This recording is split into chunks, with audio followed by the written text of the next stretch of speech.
Welcome to the In Shape Fitness Show. I'm Coach Kim, and today I'm talking about running.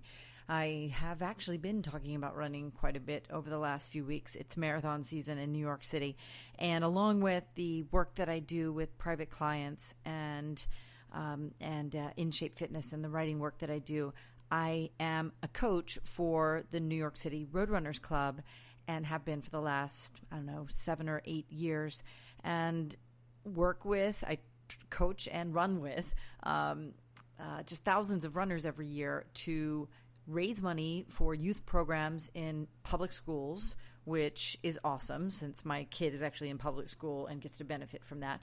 But I train the adults that get a guaranteed number to run in the TCS New York City Marathon for a year, and then they get a free coaching program as part of that package.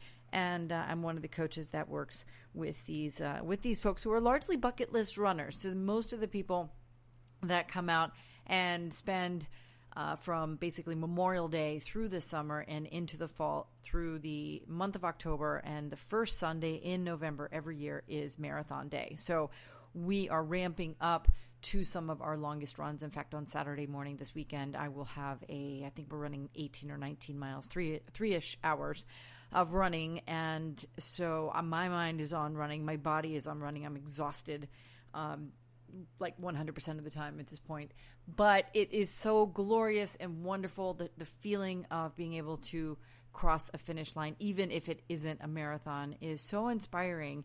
We sent a group off to Berlin to a marathon this week, and I have the just immense privilege of working with a man through an online training program that, and this man is traveling to Berlin, I think today. I'm running the Berlin Marathon. He is a retired military and lives in Houston and was involved in an active shooting situation at in Texas some years back and was shot.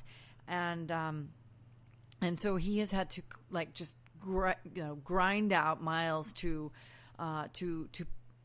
complete the training program, and he's not very fast, and he's always in a lot of pain because he has fragments from the bullet still in his hip, but he has raised money for these youth programs and is out to run in a marathon this weekend. And so it's just really, really amazing stuff. And so I want to talk not about marathoning. I'm not sort of trying to convince anyone to run a marathon here, but I do think one of the things that's really interesting about people that do train for a longer race, 5Ks, not so much, even 10Ks, an hour-ish worth of running is not that, intense. Pretty much anyone can get through that kind of endurance effort, but when you set out to run either a 10-mile run or a half marathon, which is 13.1 miles, or a marathon at 26.2 miles, there's something different happens, and it's pretty special when you're out there and you have to push yourself. The running isn't really as much about running, although of course it's very physical. It's really tremendously physical, physically draining, exhausting, in fact, on your body, on your joints. You're hungry a lot. You eat too much probably, and you need to sleep a lot. But it just feels so great when you're finished. It really is an amazing feeling. So I want to talk a little bit about the glorious feeling, and then what it takes to complete some of that a little bit later. But I actually have two other stories that I want to tell, because one of the things that I was reading today, and I also get to just sort of, revel in with some of my clients who are very not runners. They're active people. They're very active, most of them, in fact. And many of my clients in New York City are older. They're in their 60s, 70s. And I have one client who is in his 90s. He will turn 92 on his next birthday. And just today, I read in Runner's World about this was an article written back in early September, but about a man named Nathaniel Feinstone who began running at age 60. And that sort of triangulated me back to the Roadrunners Club and my experience with Team for Kids with coaching for the New York City Marathon, because I have at least one or two people every season that begin running as part of either like their retirement or some sort of, drop back in their career or change in their life that sets them on a different path physically. And so they end up with us, and they're pitter-pattering their way through Central Park and down the West Side Highway of Manhattan and up into Harlem with us, and across the 59th Street Bridge into Queens, and so on and so forth. I mean, we have so much fun. It's hot and crazy and sweaty, but the community of runners that we work with is just, it's such a family of people. This guy that I was reading about today began, as I said, at age 60. And this is amazing. So he's 90 now. So he's been running for 30 years, so which is a long time. As long as longer actually than I've been running. In fact, my goodness, I am 50. I turned 50 this summer, but I was like not a fat kid, but I was doughy kid. In fact, my one of my high school sweetheart, my high school boyfriend, prophesized that I was going to, get out of college and have babies, and that I would basically balloon, over time and end up looking like his mother. That wasn't a very good relationship, clearly. But I turned it around in my 20s. So when I was 26 and I moved to New York City, that was when I started to take good care of myself, and I started running. I ran the New York City Marathon for the very first time in 1997 when I had just moved here. And I haven't run every year. I don't run marathons every year. I have, run a few since my daughter was born 10 years ago. And my fastest marathon actually occurred when my daughter was 4. So I have, it's just something that I really like to do. And now, of course, I coach it.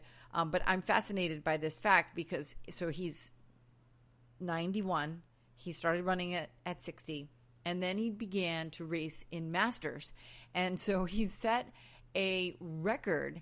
This is what made me just, it blew my mind a little bit. He set a record in the Masters Championships in Atlanta for the United States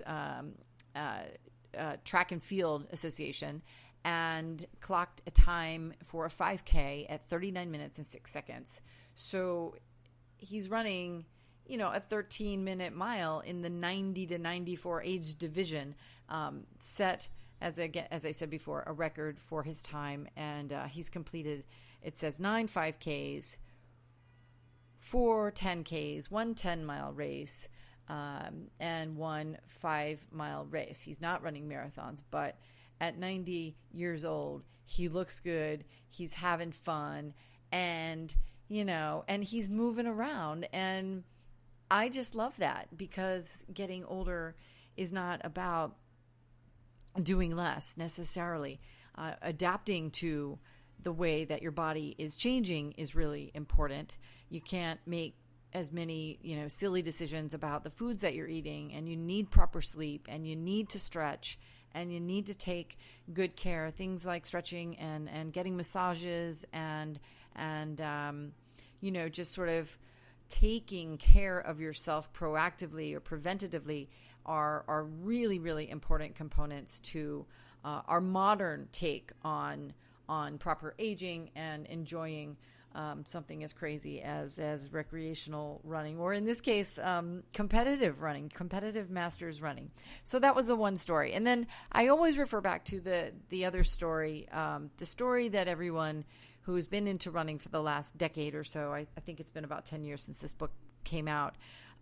The book is called Born to Run by Christopher McDougall, and it's about a tribe of Mexican Indians, native Mexicans, that are called the Tarahumara, and they don't run short distances. In fact, the marathon probably seems like a short distance. They're ultra distance machines. They're savants, and they're an interesting study for me as a running coach and fitness expert, in that, as you know, I do not like the fitness industry. In fact, I pretty much loathe the way it's evolved into this all-consuming, consumer-driven part of life that is, equipment-focused, splits and sort of data on heart rates and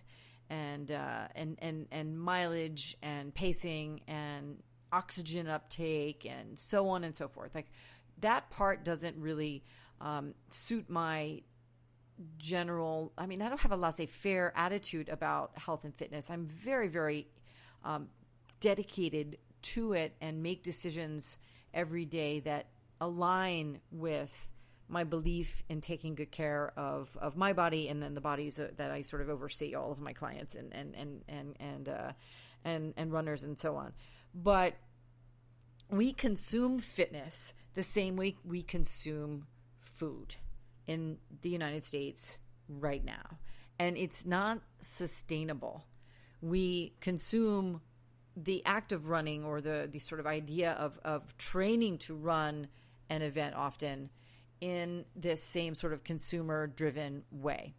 We buy multiple pairs of shoes. We buy various apparel components, special socks, special leg sleeves, special arm sleeves, special hats, special tights, special everything for the body. We buy special food. We invest in like food technology and really count the calories and watch our intake with kind of a fervor in some cases that is really quite obsessive. And the Tarahumara are just this fascinating study because they can run 20, 30, 40, 50 really long races. There's really, really fascinating in the book, in Born to Run, about the Leadville 100, which is a 100-mile race that takes place in California every year. And the just sort of general laissez-faire way that these guys prepare for their races and the way that this story is told is something that I go back to over and over and over again, because these guys don't really train, not like, at least not like we do. They run, of course, and they have these really interesting games that they play in terms of just being active and sort of collegial and competitive in their communities, but they're not, basically taking on a part-time job the way American marathoners approach training in the United States in current times. They don't log their easy runs, their regular runs, their tempo runs, their long runs, their recovery runs. They don't, go to strength workouts and yoga sessions and get physical therapy twice a week or every week as part of the schedule that they have to keep. They are full on savants. And the funny thing too is about, the Christopher McDougall writes about how they drink this corn beer. And I think he might even reference this, that they're more likely to show up, with a hangover from drinking beer at one of their sort of parties the night before than they are to show up having sort of hit all of their, checked all the boxes for the workouts before their long run at the end of the week. So why can they do this? Why? And then also they run in sandals. They don't even run in cool sneakers. I won't go into brands. If you've read Born to Run, you'll know that there is a brand mentioned multiple times that is Zero sort of focused in on in terms of the running shoe business and the strange kind of maybe very complicated, prismatic relationship that runners have with running shoe companies. But these guys run in sandals. They run basically in like a flat leather or sort of thick rubber sandal that is strapped to their shin, and that is and that's what they run in. So we have all of these issues related to our feet. Gosh, the plantar fasciitis, the Achilles heel issues. We have bunions, and we get neuromas, and we have all kinds of foot pain, ankle twists and ankle pain. And that's just the feet. And these guys, and we've like wrapped our shoes and invested money so much in special socks and special shoes, and then the therapies that go along with it. And then these guys don't get these injuries, and they're running around in rubber sort of sandals, which is just fascinating. So if you haven't read Born to Run, I often talk about the book that I wrote, and I actually mentioned the Born to Run in the book that I wrote, Darwin on the Treadmill, because it really just made such an impact on me. But the truth of the matter is that recreational running is, for most people, painful because we spend pretty much all day, every day, sitting on our butts. And the seated position is really bad for the mechanical parts of your body that need to be really healthy in order to run without pain and suffering, or a handful of ibuprofen. So sitting, being in the seated position is something that you have to be mindful of. And if you are interested in taking on, a 5K or a 10K, let's say 5K's out. Again, 5K's 3 miles. You could do a 5K. If you haven't completed a, community turkey trot, or some sort of hot chocolate run in the winter, or, Memorial Day run, or some other holiday run. I mean, they're everywhere, right? I was actually just looking up the statistics because I was curious about it. It was only, marathons are fun now, and it's my distance that I coach the most often because of the Roadrunners Club. It's, of course, a big chunk of time that you have to take. And here's the thing, too. It's like 3 to 4 months is the traditionally sort of basic period of time for training for marathons, from like base build up to long runs and drop back weeks, and then the taper period towards the end, right before 3 weeks before your race. However, with modern American bodies in the state of health that we're in, if people want to really set out to run a half marathon, I say 4 to 5 months is a really good way, a really good sort of horizon. But for a marathon, it could be a year.